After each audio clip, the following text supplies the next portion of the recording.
వందనాలండి. ఎలా ఉన్నారు? బాగున్నారా? మీరు బాగుండాలనే ఆశ ఆలోచన దేవుడు మనందరూ కూడా దీవించి ఆశీర్వదించి మనందరికి కూడా మంచి క్షేమాభివృద్ధిని చేయాలని, అందరూ కూడా మంచి ఆరోగ్యంతో ఉంచాలని చెప్పేసి ఆలోచన కలిగి ఉన్నాం అనమాట అండి. మనం కూడా దేవుని మాట వినాలి, ఆయన మాట ప్రకారం నడుచుకోవాలి. మన విశ్వాసం దేవుని స్తుతించాలి, దేవుని ఆరాధించాలి, నమ్మకంగా దేవుని యందు జీవించాలండి. అప్పుడు దేవుడు మనల్ని ఎంతగానో దీవిస్తూ ఉంటాడు అనమాట అండి. ఈరోజు వాక్య ప్రకారం మనం చూసుకున్నట్లయితే మత్తయి సువార్తలో చెప్పబడిన ప్రకారము ఎవరైనా సహోదరులు కనబడినప్పుడు వాళ్ళకి హృదయపూర్వకంగా వందనాలు చెప్పమని చెప్పేసి దేవుడు చెప్తూ ఉన్నాడు అనమాట అండి. ఇష్టమైన వారికి చెప్పి ఇష్టం లేని వారికి చెప్పకపోవడం వల్ల ఏమాత్రం కూడా ఉపయోగము లేదనమాట అండి.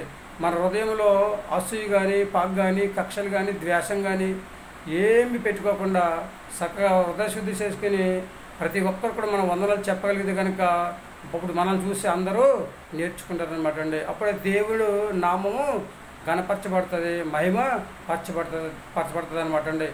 కాబట్టి దేవుడిచ్చిన మహావచనాన్ని బట్టి మనందరం కూడా దేవుని పిల్లలు కనుక దేవుడు చెప్పిన మాట వింటే హాయిగా జీవించే యోగ్యతను దేవుడు మనకి తెచ్చిస్తూ ఉంటాడు అనమాట అండి. ఎవరైతే దేవుని భయభక్తులకు జీవిస్తూ ఉంటారో వారందరినీ కూడా దేవుడు ఆశీర్వదించి అభివృద్ధి చేసి ఒక ఉన్నతమైన స్థితిలో ఉంచడానికి దేవుడు ప్రయత్నం చేస్తూ ఉంటాడు అనమాట అండి. మరి ఏమైనా ఆలోచన చేసుకున్నది యవనస్తులు మన హృదయంలో ఏమి పెట్టుకోకుండా ఎవరైనా మనకు సహోదరుడు కనపడినప్పుడు హృదయపూర్వకంగా వందనాలు చేస్తే మనం చెప్పే వందనాల వల్ల వాళ్ళ హృదయంలో ఉన్న బాధ తీరిపోవాలన్నమాట అండి. అంత హాయిగా వాళ్ళకి హృదయపూర్వక వందనాలు మనము చెప్పాలన్నమాట అండి.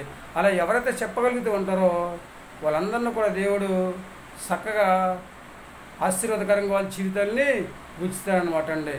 మరి చిన్నలు, పెద్దలు, వృద్ధులు మీరందరూ ఏమంటారండి? మీరు కూడా ఈ సహోదరులు కనబడినప్పుడు వందనములు తెలియజేయాలన్నమాట. హృదయపూర్వక వందనాలు చెప్పగలిగే స్థితిని మీరు కలిగి ఉండాలన్నమాట అండి.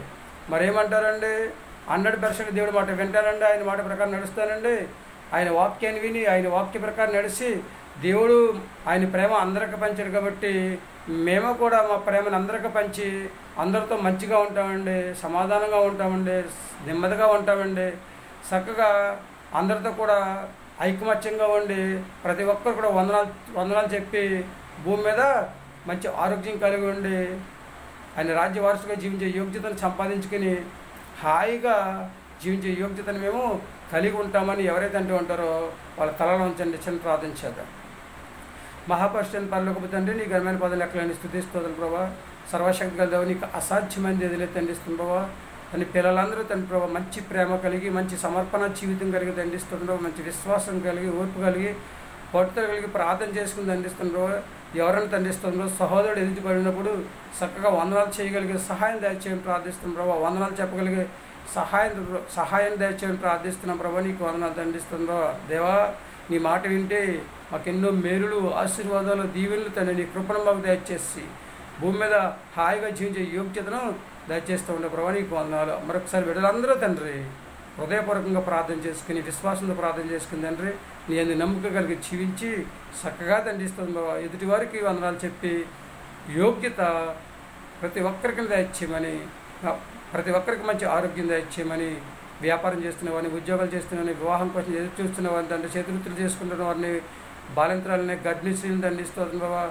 అది సంతానాలను బిడ్డలను దండిస్తుంది బాబా. అనారోగ్యంతో బాధపడు అందరూ కూడా జ్ఞాపకం చేసుకుని ఎవరికి కావాల్సిన సహాయం దయచేయమని, అందరూ కూడా తన హృదయపూర్వక వందనాలు చెప్పి మంచి ప్రతి బిడ్డకను దయచేయని మా ప్రార్థనలకు ఇస్తాను. మా ప్రార్థన ప్రతిఫలం దయచేయని మా కరుగుతారని యేసుక్రీస్తు బ్యాసమైన నమ్మలాడి వేడుకొంచున్నాము తండ్రి. ఆమేన్. అందరికీ వందనాలండి. ప్రత్యేక దేవుని ఆశీర్వాదాలు మీకు తోడుకున్నాను గాక. దేవుడు మిమ్మల్ని దీవించి ఆశీర్వదించిన గాక. ఆమేన్. మనందరం కూడా దేవుని మాట విందాం, ఆయన మాట ప్రకారం నడుచుకుందాం, ఆయన ఇచ్చే ఆశీర్వాదాన్ని పొందుకుందాం. ఇవన్నీ జరగాలి అంటే మనం దేవుని యొక్క ప్రేమను కలిగి జీవించాలన్నమాట అండి. అందరికి కూడా హృదయపూర్వక వందనాలు చెప్పే యోగ్యత కలిగి జీవించినట్లయితే అంతకు మించిన మహాభాగ్యం మరొకటి లేదండి.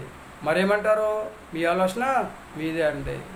మనందరం కూడా అందరికీ వందనాలు చెప్పి చక్కగా భూమి మీద హాయిగా జీవించే యోగ్యతను సంపాదించుకుందామండి. వింటారా దేవుని మాట? నడుచుకుంటారా దేవుని మాట ప్రకారం? పొందుకుంటారా దేవుని యొక్క ఆశీర్వాదం? హ్యాపీగా జీవించే యోగ్యత సంపాదించుకుని భూమి మీద హాయిగా జీవించే యోగ్యతను కలిగి ఉందామా? ఏమంటారు? అందరికీ వందనాలు చెప్దామా? ఏమంటారు?